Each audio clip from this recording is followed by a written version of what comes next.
drive CTRs for us. Oh. And the cost of acquisition with Vernac was very, very high. People were, and because that was high and we optimized for conversions, it did not even serve to a lot of people. Uh, the reach that we had, for example, estimated about 1 lakh, but we couldn't even reach 20,000 because it was just not serving and people were not interacting with it. So we have stuck to English, and most of our ad language is in English. If we do ABs, then we try to include some bit of Hindi. It's understandable even if you're not a native speaker.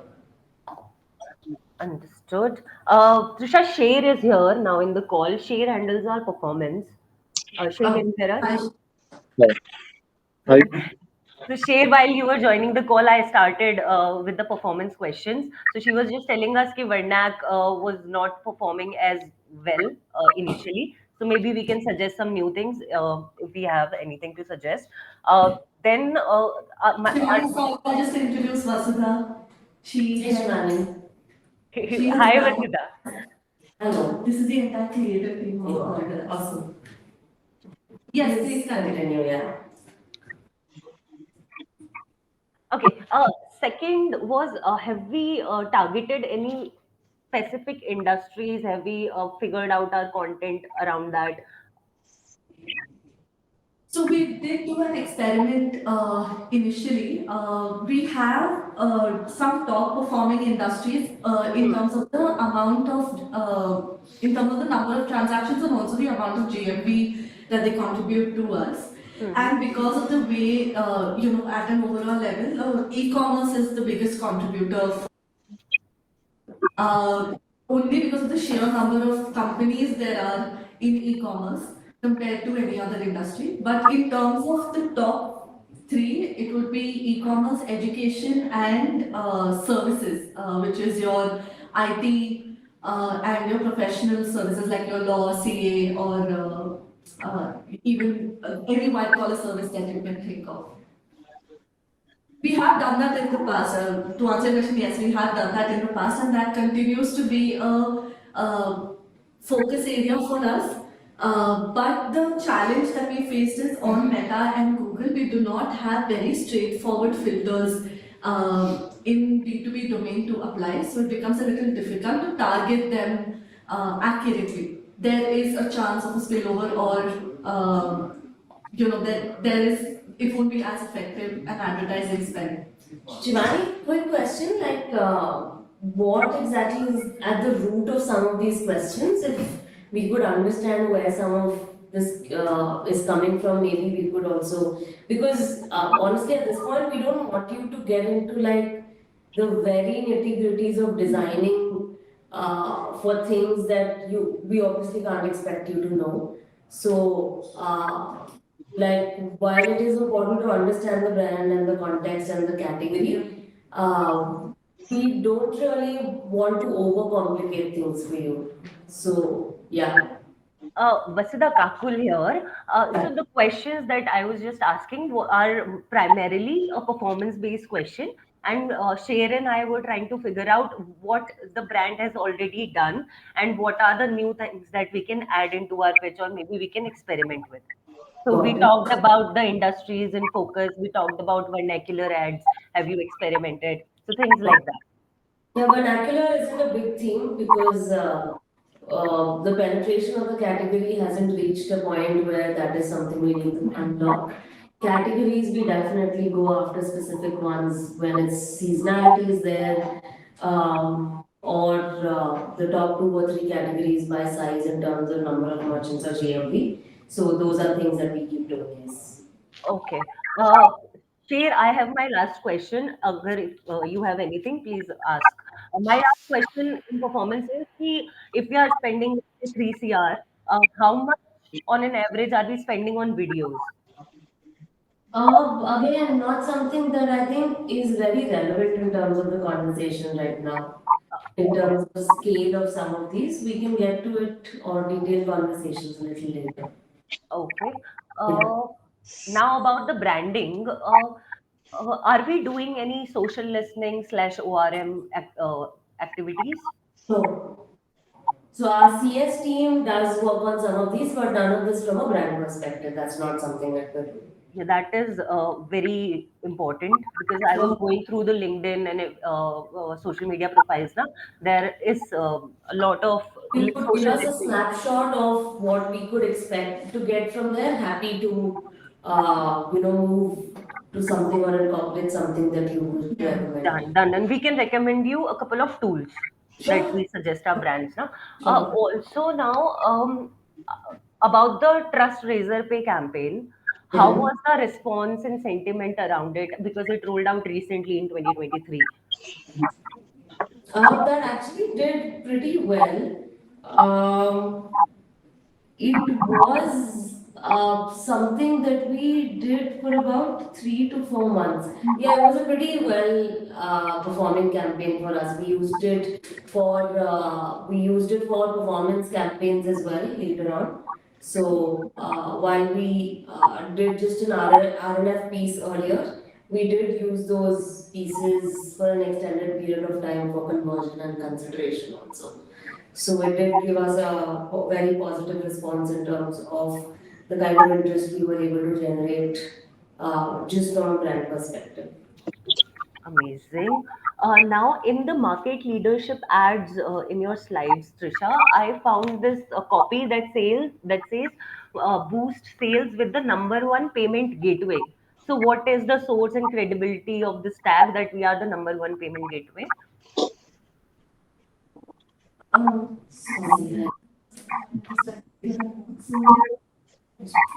Sorry.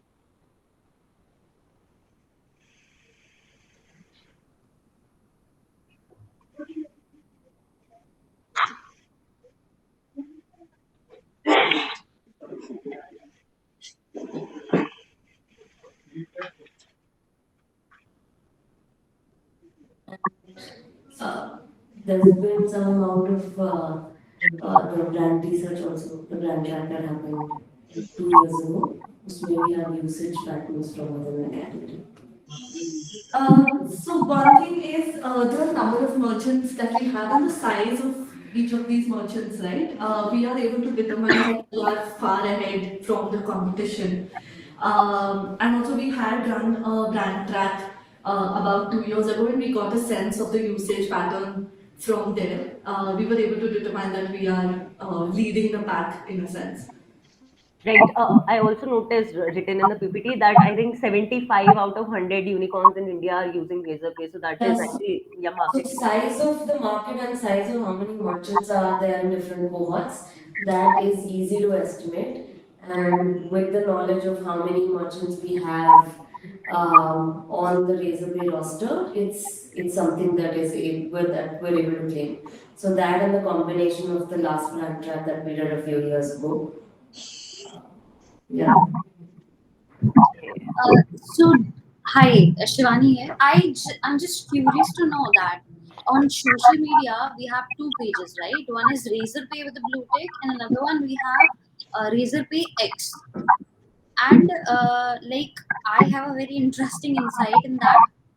In Razorpay X, last we posted in 2023, and Mhm. Razorpay, the main page, is like throughout active. But Mhm. instead of this gap, I can see that in Razorpay X, engagement rate is quite higher than the main page. Okay. So, I just wanted to know, is there any particular or specific reason that we put Razorpay X on hold? Shivani, because you started with saying you had an insight, what's the insight from this? It's an insight from our tool that we use for analysis for our So social media. Razorpay X is another vertical for us Yes. that looks at very specific products. Now, at some point, it was decided, and this decision predates a lot of us, that we need a separate page for it because Razorpay is at its core known for payments and a lot of the payment products. So X needed a little bit of a differentiated or a little bit of a separate highlight or a platform. So that's why a separate page was made for that vertical.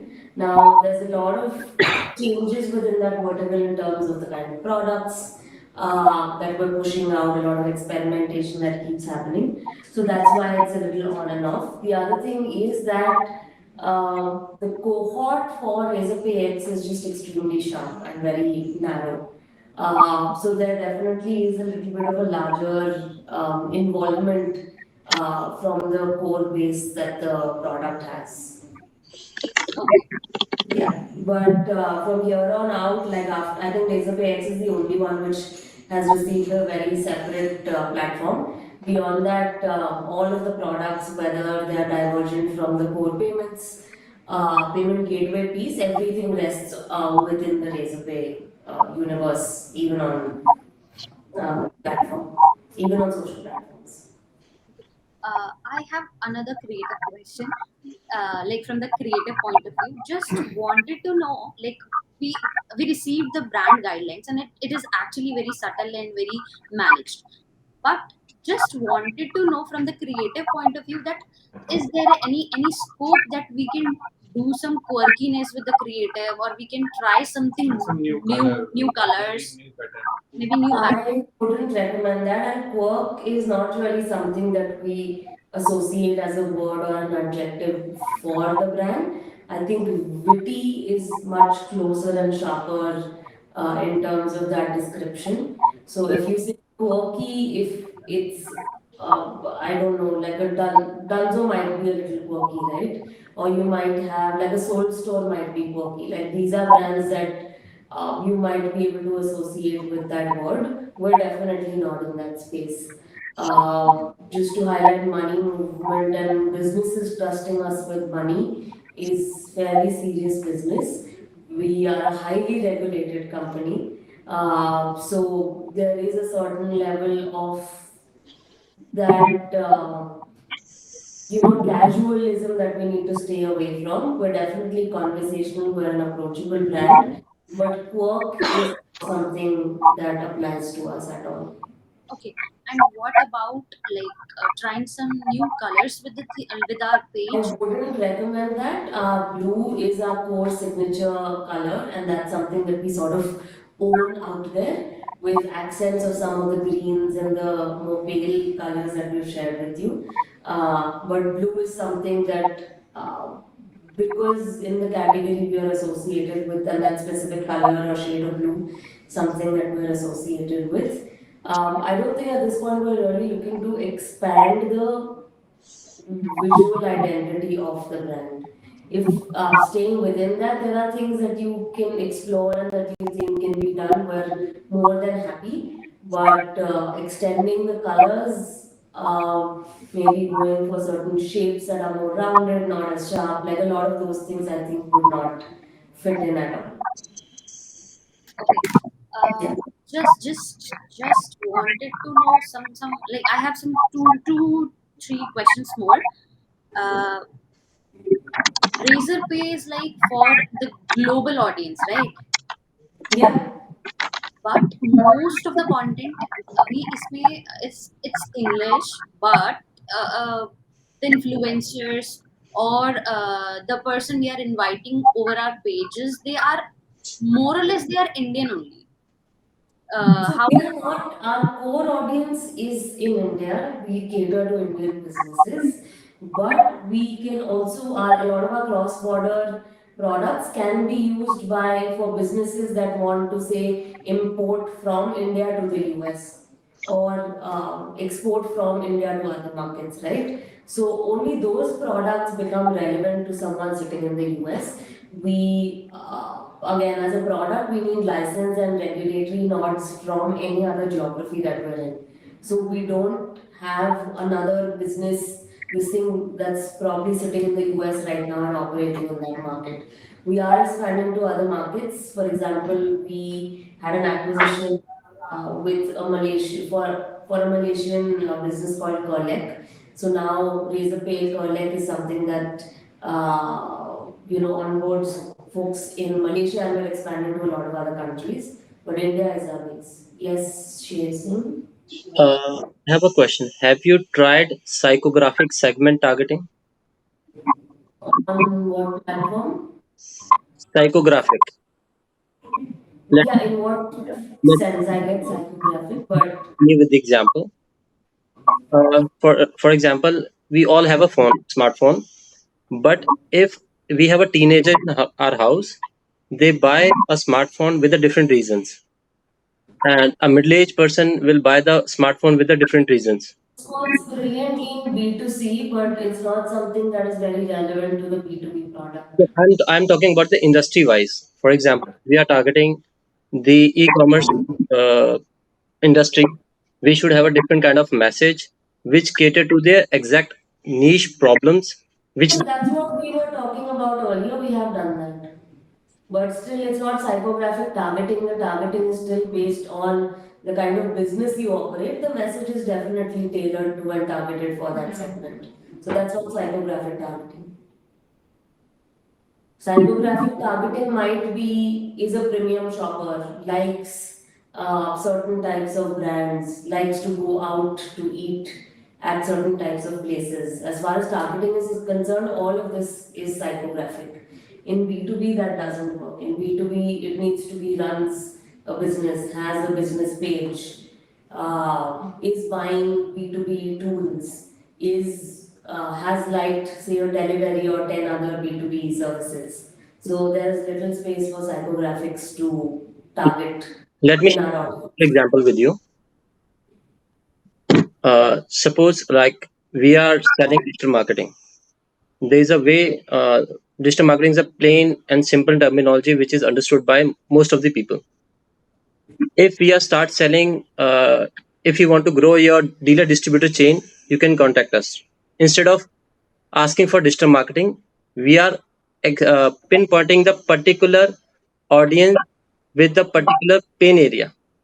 If somebody is looking for franchisee leads, we can, Chasing, are you talking about targeting or are you talking about the communication for a different cohort? Because those are two very different things. I'm talking about the communication as per the So that's not targeting, and we do segment specific communication. We were talking about that a little earlier in the call when we were talking about different categories or industries within that we within our target segment. So we do reach out to e-com sellers separately. We do talk to travel companies separately. We do talk to education companies separately. So that is something that we do.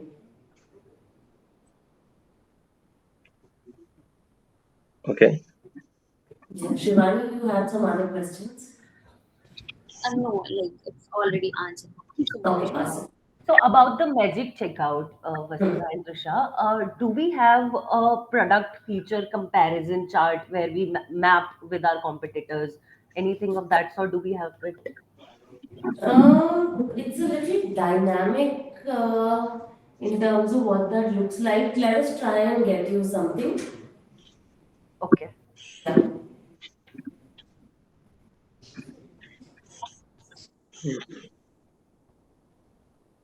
Anything else, So folks? for yes, about the second point in the Hmm. scope, there is a mention that we want to do digital first campaigns that the brand can do every quarter.